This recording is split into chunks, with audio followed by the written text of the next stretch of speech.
Hello बच्चों, कैसे हो? उम्मीद करता हूँ बढ़िया होगे। एग्जाम की प्रिपरेशन अच्छी चल रही होगी। एग्जाम कल है आपका। बिल्कुल, अब बहुत कम ही समय बचा है, कुछ घंटे का समय आपके पास शेष है। अभी इसमें सोना भी है तो ठीक है। देखिए, D and F block element के बारे में थोड़ी सी बात हम आपको कर रहे हैं कि D and F block element की चिट शीट में हम आपको 7 मार्क्स पक्के कराने वाले हैं। तो इस 7 मार्क्स के दौरान इसमें हम आपको वही बात बताएंगे जो हकीकत है, क्योंकि ये एक ऐसा चैप्टर है बेटा, इसको अगर हम कहें कि हम कुछ बता दें सेम टू सेम वही आ जाए तो थोड़ा सा कम सही है। और इस चैप्टर के रिस्पेक्ट में हमने एक वीडियो अपलोड किया था 30 से 35 मिनट की एनसीईआरटी कंठस्थ सीरीज में, जहां पर हमने लाइन टू लाइन क्वेश्चंस क्या बन सकते हैं बड़े अच्छे तरीके से एक्सप्लेन किया है। हम आपसे उम्मीद करते हैं कि आप उस वीडियो को अगर देख ले तो आपके लिए बहुत प्लस पॉइंट हो जाएगा, क्योंकि इसमें जो क्वेश्चन आता है वो किसी एक स्पेसिफिक लाइन से क्वेश्चन आ जाता है। ठीक है, तो हम आपको सजेस्ट करेंगे, इसमें हमने फिर से दोबारा नहीं कुछ बताएंगे। सजेशन हमारा ये है कि आप एक बार एनसीईआरटी कंठस्थ सीरीज की वो 30 जो मिनट की वीडियो है उसको जरूर देख लीजिए, उससे आपका प्लस पॉइंट होगा, फायदा हो जाएगा। एक सबसे अच्छी चीज, एक इंफॉर्मेशन इस चैप्टर के लिए ये है कि इसमें गिव रीजन या अकाउंट फॉर इट ऐसे करके क्वेश्चन आते हैं, या जस्टिफाई टाइप के क्वेश्चन आते हैं।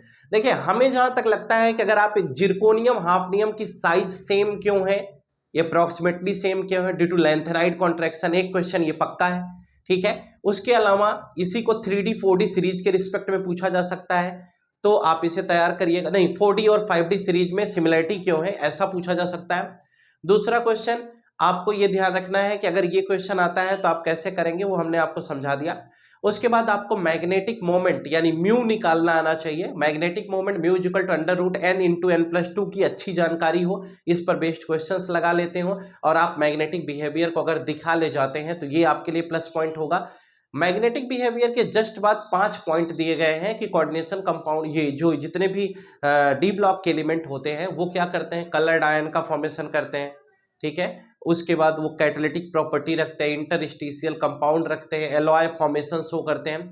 तो इस तरह के 5 क्वेश्चन वहां पर है, तो वो पांचों में से 2 से 3 क्वेश्चन आपके एग्जाम में आएंगे, ये श्योर है। ठीक है, तो ऐसा क्यों होता है ये हमने पीछे लेक्चर्स में बताया है, वहां से आप इसको जरूर एक बार देख लीजिए।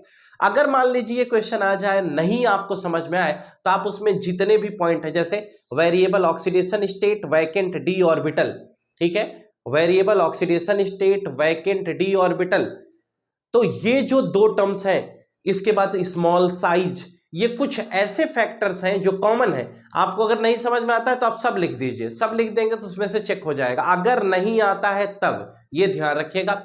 उसके साथ zinc, cadmium, mercury transitional element की कंडीशन में नहीं है, नॉन ट्रांजिशनल है, क्यों, ये आपको पता होना चाहिए। एफ ब्लॉक में मिस मेटल के बारे में आपको पता होना चाहिए, एक एलॉय है उसकी कहानी आपको पता होना चाहिए।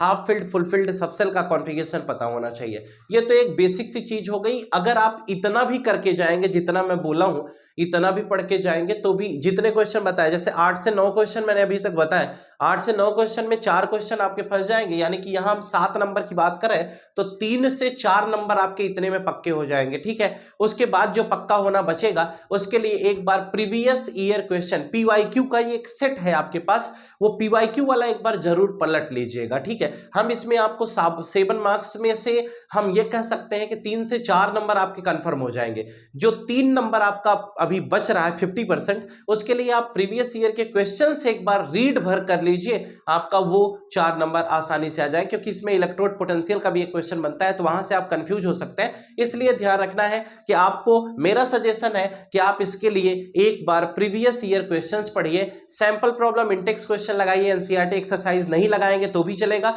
केवल प्रीवियस ईयर क्वेश्चंस अगर आप लगा लेंगे तो भी अच्छा नंबर आपको मिल जाएगा। और मैं आपको फिर सजेस्ट करता हूं कि sample problem Intex question PYQ एक बार रीड कर लीजिए, और ये जो हमने अभी 6-7 क्वेश्चन बताया है ये आपको फिर उसी में मिल जाएंगे, और ये 6 से 7 क्वेश्चन भी अगर आपको तैयार हो गए तब भी 3 से 4 नंबर डी ब्लॉक का आपका कहीं भी गया नहीं है। इस प्रकार से आप डी एंड एफ ब्लॉक की एक अच्छी तैयारी कर सकते हैं, और ये आपके लिए प्लस पॉइंट होगा अगर आप इस तरह से पढ़ करके जाते हैं। ठीक है, जहां पर जो हमने अभी क्वेश्चन कहा कि एक मैग्नेटिक मोमेंट का क्वेश्चन आ सकता है, दूसरा हमने ये कहा कि डी ब्लॉक के जो एलिमेंट्स होते हैं वो नॉन ट्रांजिशनल हैं, क्यों, ये क्वेश्चन आ सकता है। फिर हमने ये कहा जिरकोनियम हाफ नियम वाला क्वेश्चन आ सकता है, इसकी साइज सिमिलरिटी क्यों है, लेंथेनाइड कॉन्ट्रैक्शन की वजह से, लेंथेनाइड कॉन्ट्रैक्शन एक्टिनाइड कॉन्ट्रैक्शन पे शॉर्ट नोट आ सकता है। उसके बाद और आगे की तरफ जाओगे तो एक क्वेश्चन और बना डी एंड एफ ब्लॉक से, वो क्या, डी ब्लॉक के एलिमेंट कोऑर्डिनेशन कंपाउंड क्यों बनाते हैं, कलर क्यों शो करते हैं, ये एलॉय फॉर्मेशन क्यों करते हैं, इंटरस्टिशियल कंपाउंड क्यों बनाते हैं, कैटालिटिक प्रॉपर्टी क्यों शो करते हैं। ये 5 पॉइंट अगर यही आपको हो गए तैयार तो भी आप 4 नंबर तो ऐसे ही पा जाएंगे। बचे 3 नंबर के लिए प्रयास करते रहे प्रीवियस ईयर क्वेश्चन सीरीज पर। आज के लिए फिलहाल इतना ही, नेक्स्ट वीडियो में